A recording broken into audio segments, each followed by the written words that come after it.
رعایت واسه صحبت کنید. صدای منو گرفتی شناور اطلاع. خیلی ممنون شنیدیم. ما روی کانال 16 به شما تماس میگیریم.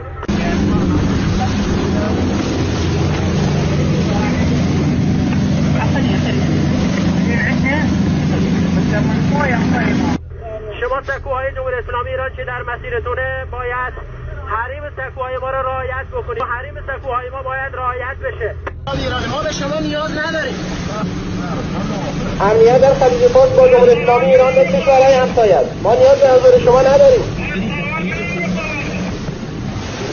این کشتی جنگی نیروی ائتلاف در راههای بین‌المللی است. ما در راههای بین‌المللی برای حفظ امنیت عبور روتینی انجام می‌دهیم. ما صدای شما را روی کانال 16 میشنویم. بله نیروی ائتلاف ما هم صدای شما را داریم. این شناور نیروی دریایی سپاه پاسداران انقلاب اسلامیه که با شما صحبت میکنه.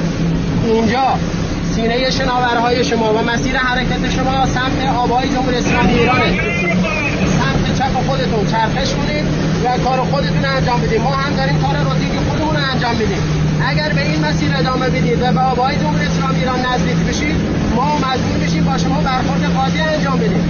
این کشتی جنگی نیروهای ائتلاف ما مسیرمون رو در آبهای بین‌المللی تغییر دادیم. ما در آبهای بین‌المللی برای حفظ امنیت عبور روتینی انجام میدیم. شما بگید که حفظ امنیت در خلیج فارس بگین که من ناراحت میشم. حفظ امنیت در خلیج فارس با جمهوری اسلامی ایران نیازم ندارید. تایید ما بده. سریعتر این منطقه رو ترک کنید که باعث ایجاد تنش نشه. نیروی دریایی سپاه ما فاصله‌مون رو از منشآت شما حفظ میکنیم. روی ائتلاف در آبهای بین‌المللی است. ما نیت نزدیک شدن یا ارسال به آبهای ایرانی رو نداریم. ما نیت هیچ گونه برخورد با شما نداریم. نیروهای سپاه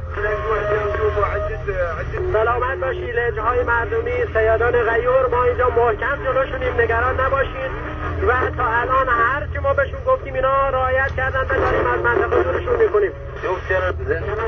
واید ممنون. مشکورین واید ممنون.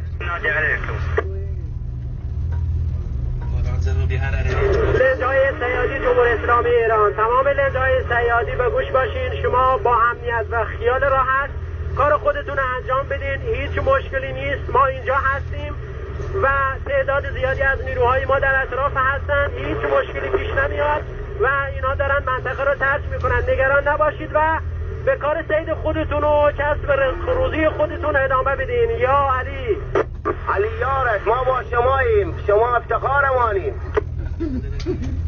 بیکم سپاه بیکم اگه کافو بچه های سپاه